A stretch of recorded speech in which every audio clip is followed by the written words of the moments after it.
listening to Give God 90, where we're not afraid of the tough biblical questions, because we will dig through the language, the culture, and the history to find the truth revealed in the words of our Creator. I wanna see the light.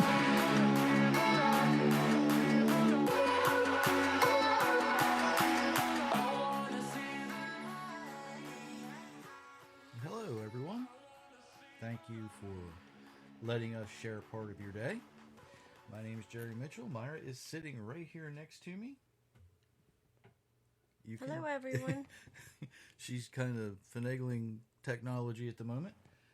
Let me let you in on a couple of things. If you are so inclined and you have if you actually signed up for the free whatever it is, you can join the chat. That's available. I can't remember what you call it right now. But if you have an account with Spreaker, I should say, you can join the chat. It's there. It's available for you to comment and do all that kind of stuff on. There's a growing number of you who are listening all over the world. We appreciate each and every one of you. We appreciate the folks who have been with us however long we've been doing this. I don't even know. But it's a long time. Not really. It's a couple of years. But it seems like a long time because I have to keep coming up with New ideas. You know, we don't just... Well, not really new ideas, but new ways. New applications for yes. old ideas. Yes. There we go. Because we have to make the Bible applicable to our lives today. Right? And if we don't do that, we get in trouble. So that's what we're trying to do is find a way. And if you go to the website, you'll see it says it. GiveGod90.com. Learning to live the way our Creator designed us to live. So that is out there. And that's what we're trying to do. And the more we learn how to do that, the more, well, not only the more productive and successful and long and healthy and happy our lives are, but they're just more enjoyable as well. If you like what you're hearing here, why am I getting goofy tonight when my throat is trying to give me trouble? Not a good time to say if you like what you're hearing here, don't forget the likes and share buttons, but you know where I'm going with that, right? You know, the 5-star rating, whatever's on your platform that you're listening to, that's there. So we got a lot that I want to get into tonight. And for all the folks that live outside the United States, you may not realize something that's happening here. It's happening in other countries as well. But there are still quite a few countries out there where you folks are intelligent enough to not let this happen. And hopefully it won't happen. Maybe if we can convince enough believers to do what we're going to talk about tonight, we can turn this thing around. Now, believe it or not, there is a movement, and it's a growing movement in the United States and some other mostly European countries, I believe. People are trying to convince parents that their children are smarter than the parent is. Yeah, you heard me right. There's a group of people in the United States and in some other developed nations that are saying, you know what? The children know better than the adults. And we're going to look at that from a biblical standpoint. Now, a lot of times, especially in the United States, this is actually being pushed by the LGB follow the alphabet group.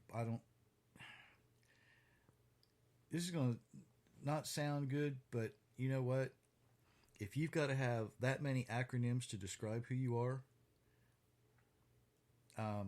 pick one, okay? Just pick one.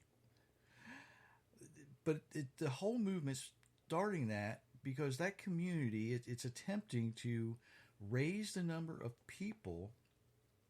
Hey, Carol, glad to see you tonight. Hi, Carol. we are. They want to increase their numbers, and they honestly believe if they can convince you that your children know better than you do, that they can influence them to the point where it's going to grow their numbers. But the problem with that is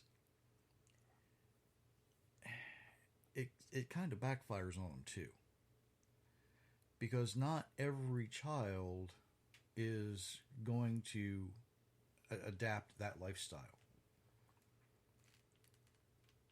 It's not a political issue by any stretch of the imagination. This is a biblical issue. This is a social issue. This surpasses a religious issue. And it's kind of sad. It's really kind of sad. Now, we've discussed a couple of times, or probably several times by now, why children are so important, why our young people are so important. And we have looked at the cultures and societies around the world and throughout history that when they place a very large emphasis on raising children properly, those nations succeed. And when they allow children to just kind of run rampant, or there is a allowance of child sacrifice in those countries, those nations fail. Right? And in the United States today, this movement is to allow children as young as 2 years old the choice of how they want to live in society. If they want to live, if you're been born a male and you want to live as a female, if you're 2 years old, that's wonderful. Well, what happens if a 2-year-old says, well, I want to live as a serial killer? That's not so wonderful then, is it? Right? The consideration to this is about as intelligent as allowing an airplane pilot with a plane filled with people to fly using any method that the pilot wants to fly. Now, let's think about that. Would you get on an airplane knowing the pilot is going to fly erratically? Now, for some of us, that might sound kind of fun because we have been on an airplane where the pilot flew it like he stole it. He was obviously had been probably a naval fighter pilot, and you got where you were going in short order fashion because he was good. But you knew when he was making his turns, you could feel the way he would. Have you ever ridden with somebody and they drive confidently? They know how to handle what they're driving. That was the feel you got. There wasn't any jerky, erratic movements. It was confident piloting of that aircraft. But that's not what I'm talking about. What I'm talking about is, you know what? For a little while, we're going to fly at 30,000 feet. And then we're going to take a nosedive, and we're going to fly at 10,000 feet for a little bit. And then we're going to take a hard bank one way or the other, and we're going to fly up to 20,000. It's kind of like driving in stop-and-go traffic, and you're kind of jostling for that position. And the people who are riding with you get mad when you spill their coffee. Okay? That's the kind of thing I'm talking about. And as we get into this a little bit, you're going to see that it makes about as much sense as allowing someone to fly an airplane who's never been trained to fly it. Would you like to be a passenger? I'm not sure I'd get on that airplane. We'll call it maybe airlines, right? Maybe you'll get there, maybe you won't. Well, it never bothered me to sit in the back of an airplane. Because when you're sitting in the back of an airplane, you're not the first one to arrive at the scene of the crash. You're very close behind, but you're not the first one there. You knew I was going to tell that, didn't you? Yeah. I did. So, think about that, though. Would you want to ride with a driver who drives erratically? Would you want to fly in an airplane where someone is not trained to fly it?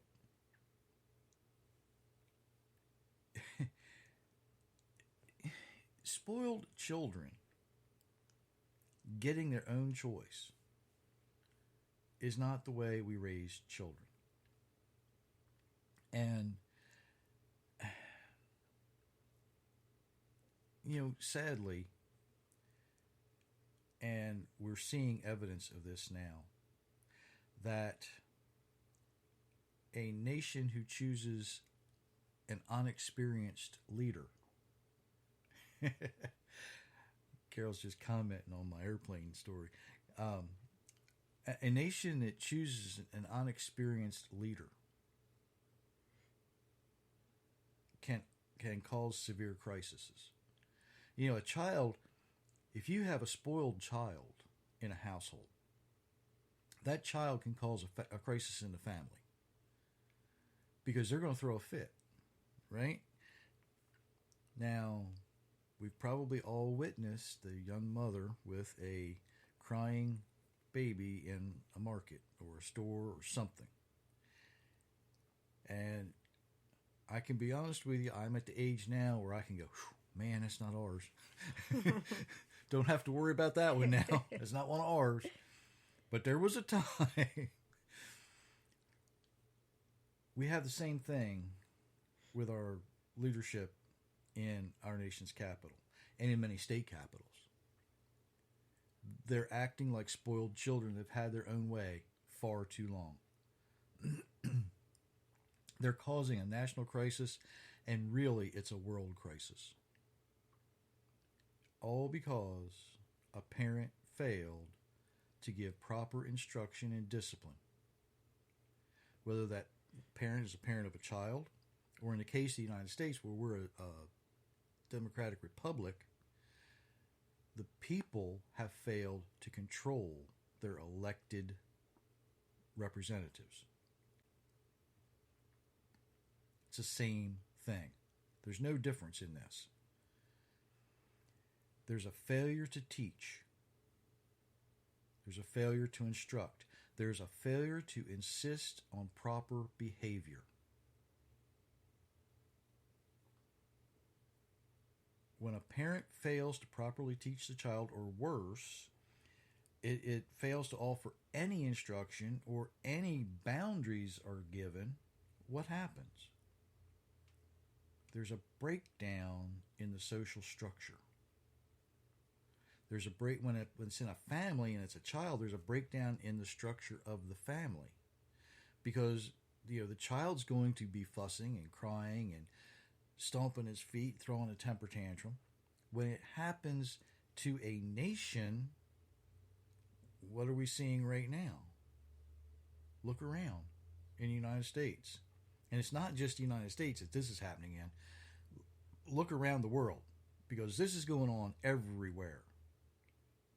Where you have not only government officials who they've been spoiled for so long that they think they're entitled now. You have people who are protesting on both sides of whatever's happening because there's lack of discipline. There's lack of instruction. There's a lack of teaching. We've failed to teach. We failed to instruct. And believers, I'm speaking specifically to you now because, well, mostly because that's who's going to be listening to this, but primarily because we have failed to teach biblical application not only to our children, but we have failed to hold ourselves and each other up to that same application and authority. What do we have now? We've got men going into ladies' restrooms, and not just because they're identifying that way, but they're going in there to cause harm. They're going in there to violate women and young girls. The predators are allowed to hunt unrestricted under these conditions. Now there's even a movement in the United States to restrict the victims from not being a victim. They want to convince you not to fight back. You just have to take it. You have to allow evil to overwhelm good.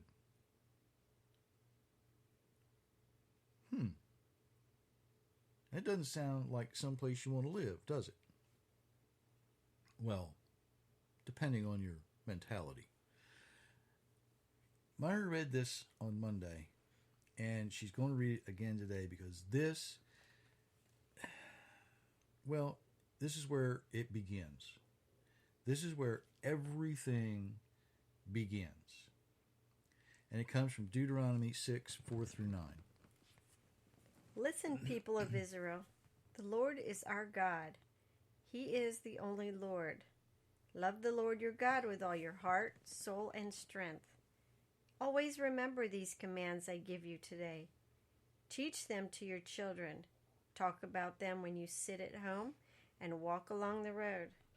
Talk about them when you lie down and when you get up. Write them down and tie them to your hands as a sign. Tie them to your forehead to remind you. Write them on your doors and gates. Okay, now verse 7. Teach them to your children. It says so right there. Teach them to your children. Talk about them. Why is that so important? Well, without the knowledge, your children will not have the information needed to live the way that our Creator designed them to live. If you don't give them the knowledge, if you don't give them the information, think about what happens. Without that knowledge, your children will fail to teach their children. Without the knowledge, without the information, your children will fail to have the social skills necessary for participating in a civil society. Without that knowledge, here's where it gets scary, Carol. Without that knowledge, your children will fail to live. So without that information, your children will die. I don't think I need to say that again. We're going to look at another passage, and this is familiar to some people. It comes from Proverbs 22, 5 through 12. The lives of evil people are like paths covered with thorns and traps. People who protect themselves don't have such problems. Train a child how to live the right way. Then even when he is old, he will still live that way. The rich rule over the poor, and borrowers become servants to those who lend. A person who does evil things will receive trouble in return. Then he won't be cruel to others any longer. A generous person will be blessed because he shares his food with the poor. Get rid of the person who makes fun of wisdom when fighting, quarrels, and insults will stop. A person who loves innocent thoughts and kind words will have even the king as a friend. The Lord protects knowledge from being lost, but he destroys false words. Okay, so while many of us look at verse 6, and I know that many of us are familiar with the King James, train up a child in the way he should go, and when he is old he will not depart from it. How do you train a child properly? You know, is there an instruction book? Well, kinda. You know, you've got your Bibles out there, right? But not really. Because every child is an individual. You know, it's not like you have a manual for working on a model car, right? You got all these. Maybe it's I don't know, pick a car, Ford F-150 pickup, right? And you've got all these cars that are exactly the same. So one book fits them all. And you can look on page 187 and find where to go for this particular problem. When you're raising children, it's a little bit different because each one of them is going to be different. So every time you need to go back to Scripture to figure out what you're doing, you might need to look around and hunt around some. So you've got to know it. You've got to be able to pull it out and apply it to them. Things like Leviticus 19:18. Forget about the wrong things people do to you. You shouldn't get even. Love your neighbor as you love yourself, for I am Yehovah. Because we teach our young people, we create a culture of people who are willing to be charitable and kind. Young people who have no instruction become selfish, self-serving. They're not going to be charitable. They don't know how to love. They don't know how to live. And they will die because of that. Myra's going to read Psalm 34:11 through 17. Children, come and listen to me. I will teach you to worship the Lord. You must do these things to enjoy life and have many happy days. You must not say evil things. You must not tell lies. Stop doing evil and do good. Look for peace and work for it. The Lord sees the good people. He listens to their prayers. But the Lord is against those who do evil. He makes the world forget them. The Lord hears good people when they cry out to him. He saves them from all their troubles. Okay, so the things we teach are more than just a list of do's and don'ts. We teach them to be honest. We teach them not to do evil. But then we also need to teach them to speak with their Creator. A lot of people, well, yeah, I was talking to God. Well, were you talking with him, or were you trying to give him advice? You notice, you see the difference? I know a lot of people who say, well, I've been praying and praying and praying, and my prayer's just not been answered. Well, were you actually trying to accomplish something, or were you trying to give the Almighty advice to do things your way? Big difference. When we teach them not to do evil, that includes living the way they're designed to live. Now, I said the other day, adults are spending too much time listening to children like Greta Thunberg, the young girl from somewhere over in Great Britain. and she's the climate activist. Now, she is a child that probably doesn't even, I don't know if she's old enough to drive yet. I don't think she is. What does she know about the climate? All she knows is what she's been taught so far. Now, my opinion, and this is just my opinion, she's an abused child. Somebody needs to lock her father up for child abuse because he's been prostituting her out on these stages in front of people. He's been selling her likeness so that he can profit from it. That's child abuse. She's been put in the spotlight. All she knows how to do is follow a script.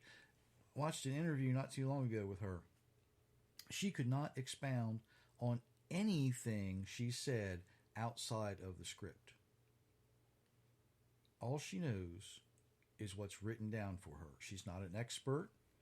She's done no science. She's done no experimenting on her own with climate. She's a child. Now, she may be involved, and Monday she may become educated about the things. She may make a very good scientist. But right now, she does not have anything other than the ability to get in front of people and say the things she's been told to say. She's not, the only thing that she is skilled at right now is following the script. She sticks to her talking points, and that's all she knows. Now, we are fortunate enough to know a young person who is being educated in a area of expertise, and she's actually becoming quite an expert on medical cannabis. Now, this is mostly out of necessity because of her past medical history. But you know what? She has been taught. She's been instructed. Her parents have had her around scientists and experts, and they have included her in research. She has been surrounded by experts for 6 or 7 years now, I think. 8 years? No, it's longer than that. Oh, wow. Almost 10 years.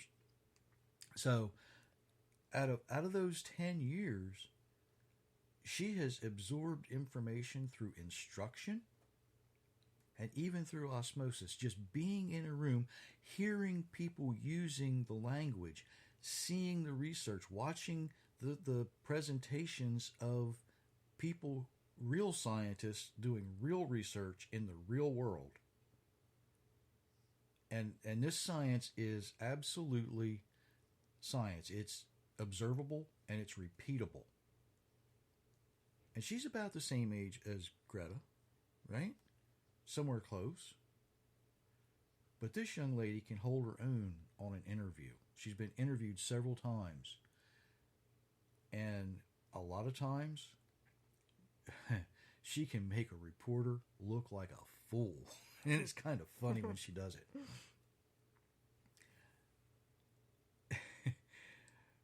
Instructing our children should be the most important thing we do. But the problem is we're not doing it. And it's a worldwide problem. We've stopped offering proper instruction, not only concerning social matters, but academic matters as well. There's some cultures that teach children to hate other people because they're different. Some to the extent of teaching them that they should kill the people who are not like them. We see that a lot of places. There are people out there who teach children hate and death. There are people who fail to teach, fail to restrict any behavior. There are parents and caregivers who are failing their children, and they're causing the crash of every culture and every society in the world. And really, it only takes one generation to turn this around. Now, I would kind of be remiss if I left out this warning to parents and other people who are responsible for teaching people. This is important. Do not get caught up in the stereotyping of young people. Okay, if they act a little different, if they don't act like the neighbor's kids, it's okay. If, and here's the big if, let me say it this way, this is a determining factor. If you are giving them proper instruction. I'll be the first one to admit, I didn't know this when we were raising our kids. I learned it a couple of years into raising grandchildren. So I'm just like the rest of you. I'm just figuring this out. I missed a generation. Some of you may be young enough not to.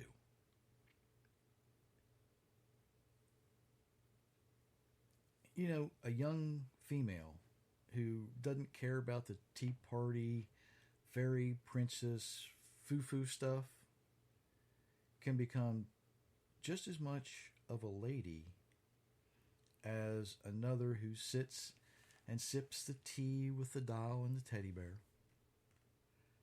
Maybe your young female has more of a talent for caring for animals or solving puzzles or problems, and that's okay. There's a lot of lady scientists and doctors out there today who are absolutely capable of being female professionals and being female ladies. Am I explaining that right? They can walk in the professional world.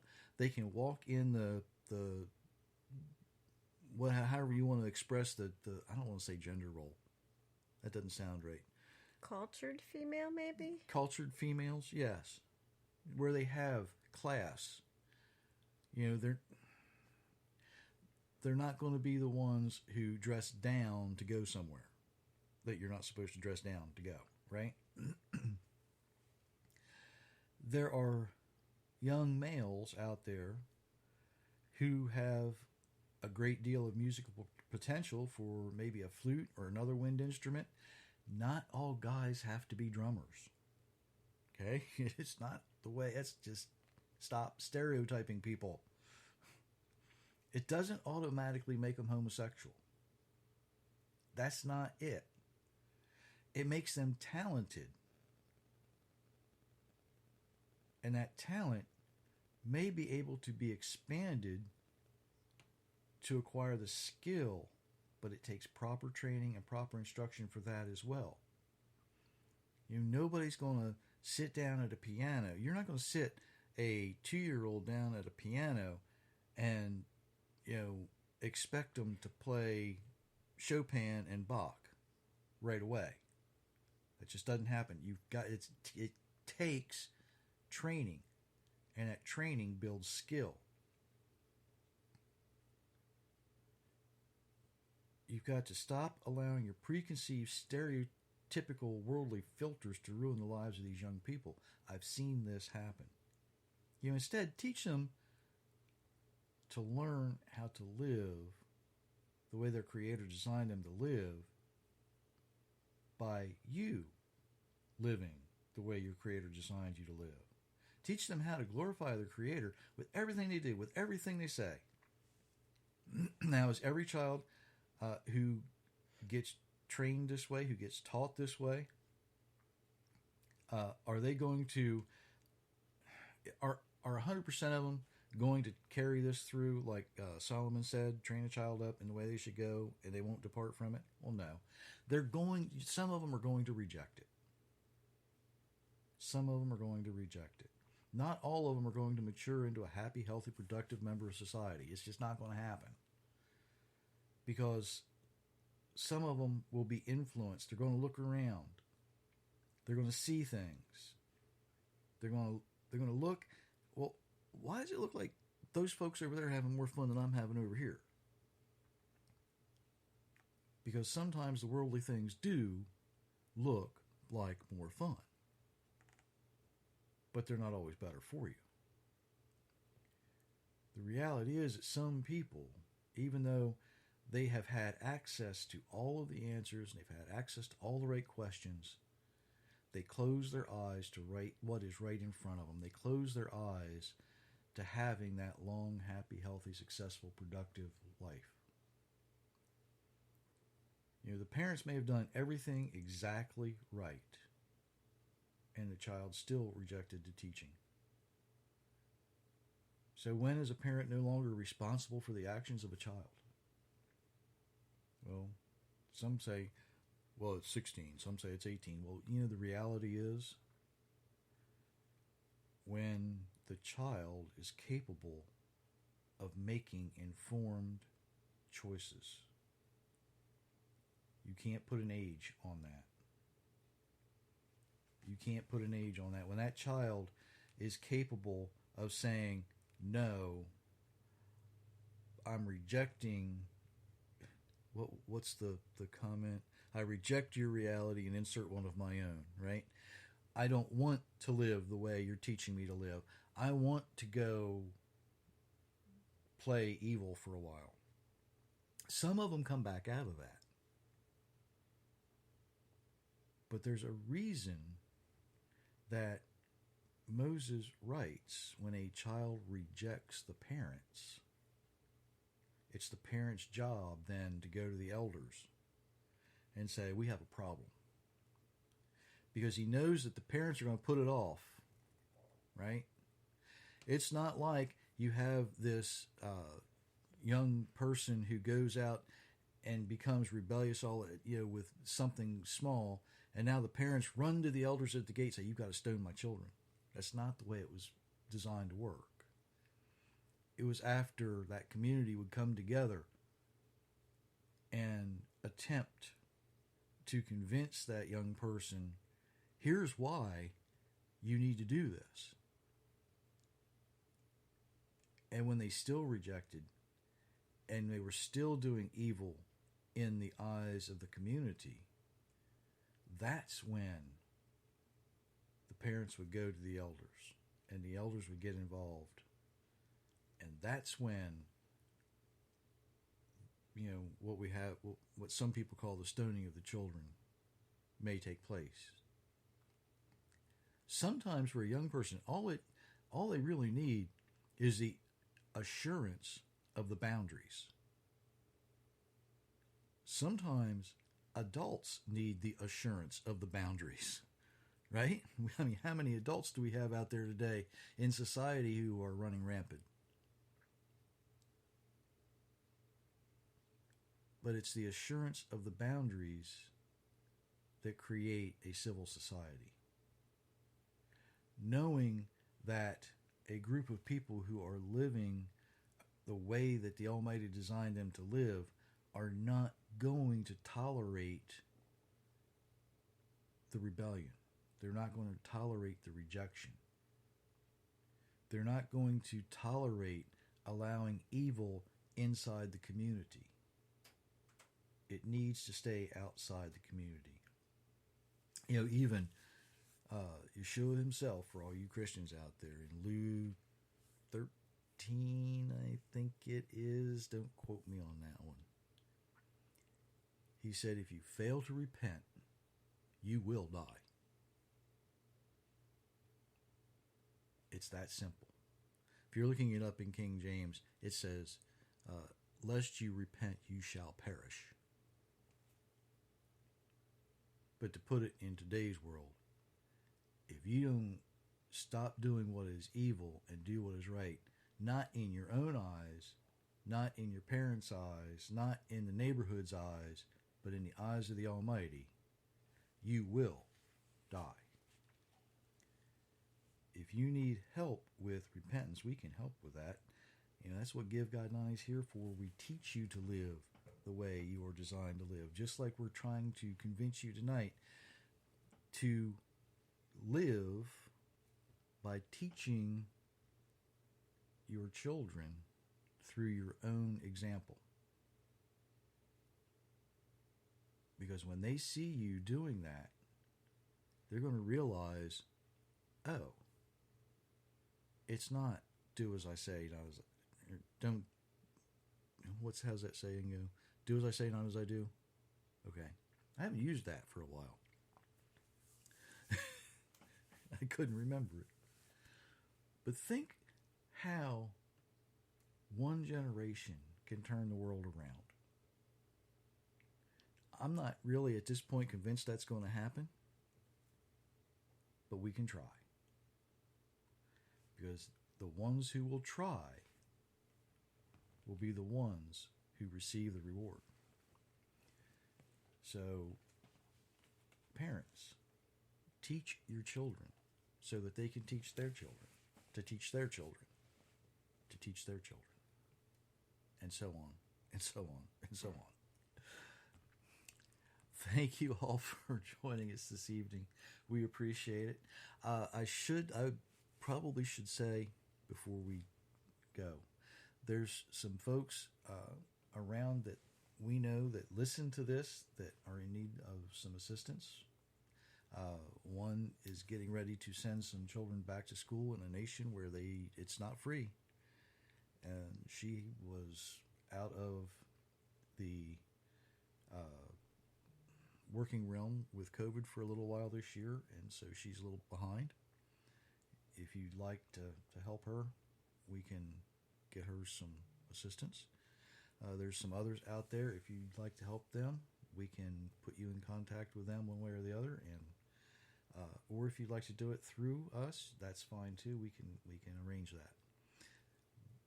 Get to the contact page on givegod90.com. Let me know, and or leave a message. Actually, you can leave a message on the podcast board as well, the chat room as well. So if you'd like to give them some assistance, I know they'd appreciate it. Did you have anything else you wanted to say? Thank you for joining us tonight, everyone. Thank you for that, Carol. We appreciate it. We really do. Until Monday morning, many, many blessings, everyone.